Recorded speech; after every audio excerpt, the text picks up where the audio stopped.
In this session, we will be looking at monitoring and evaluation.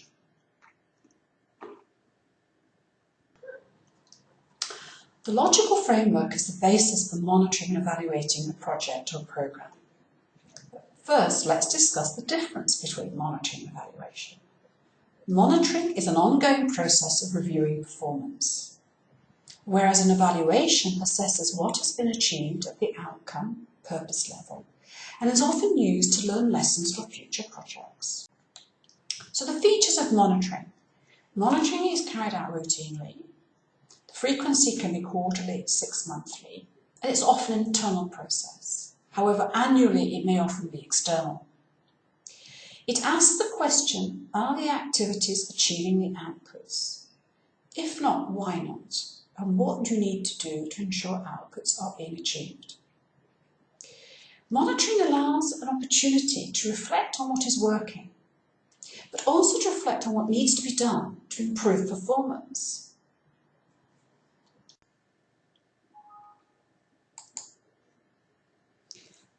Features of evaluation are such. Usually they are external, so they can be objective.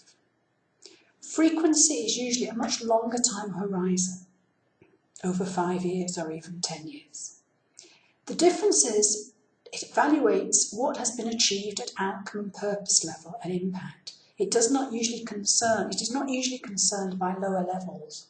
It looks at efficiency and effectiveness, and now in DFID it will look at this through the value for money lens. It takes us as an opportunity to learn lessons about what has happened and why to inform new projects, policy and practice, and this is particularly important for any new project design. It identifies strengths and weaknesses, and we recommend that you look at the AusAid template as it is a very useful guide. Now, most development partners will request an M&E plan at the beginning of the project. So what is an M&E plan? The M&E plan will state how you will monitor your progress against the log frame over the lifetime of the project and how you'll evaluate the project at the end. It will state how and when you will carry out the routine monitoring, through team meetings and field visits, and it will define the evaluation strategy. It will now include value for money indicators if you're doing this for DFID. The inception period is the time to get this right. It is too late to define an M&E plan at the end of the project. An M&E plan must be clear and unambiguous. Problems that can emerge are that outputs are vague, the outputs of your log frame are vague and not well defined, and therefore difficult to measure. Your indicators are not smart. The proposed methodologies, the baseline and surveys, are not consistent and comparable. So you're not comparing apple with apple, but you're comparing apples with oranges, and therefore you can make no comparison. And therefore it invalidates your evaluation process. There are quite a lot of international reports that bring together evaluation. For example, UNAIDS brings together issues on HIV, UNFPA on family planning. National surveys in country, such as the Demographic Health Survey, also look at goal and outcome level. In many countries you have a service provision assessment, and this will focus at lower level and output service delivery issues that you could evaluate. At community level, they tend to be participatory, but they'll have focus group discussions, mapping of food production.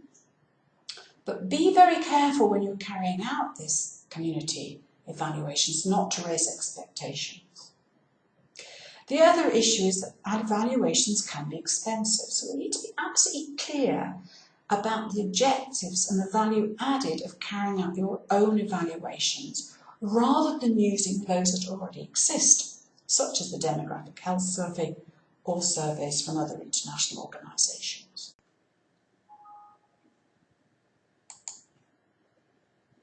Annual reviews review performance against the log frame, asking whether outputs have been achieved and whether the outputs are likely or not to achieve the outcome.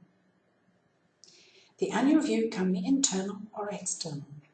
A project with a large budget will generally have an annual external review.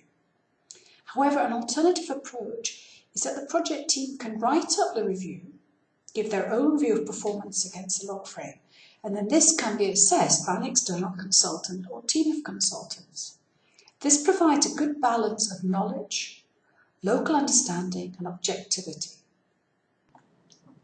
DFID has a scoring system and each donor has different ones. So the DFID one currently looks at a scoring, as you can see on the screen, with A star, which states that the output has substantially exceeded expectations. You go down, moderately exceeded expectations, and A, met expectations. After A, you go into moderately met expectations and did not meet expectations. And if you score a B or a C, you're likely to be getting into trouble and you could even be put on a performance improvement plan. One of the risks, to me, of the new scoring is a tendency to focus on easier targets, to be certain to achieve an A, because if you don't achieve an A, then you are likely to be called a non-performing project.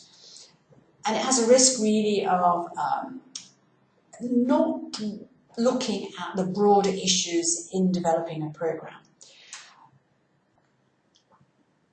AusAid, by contrast, uses the log frame but uses traffic lights. It looks at green, the objective will be fully achieved within the timeline, amber partially, and red, the objective will not be met.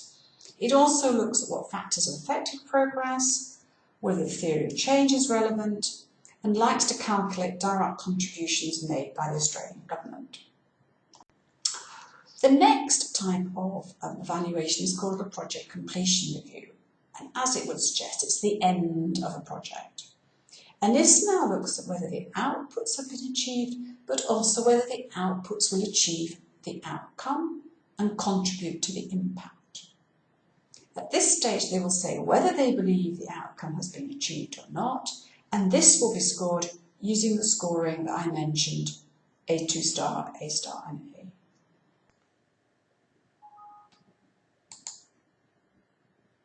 In conclusion, all projects and programmes are monitored regularly, with formal reviews taking place annually and evaluations at the end of the project.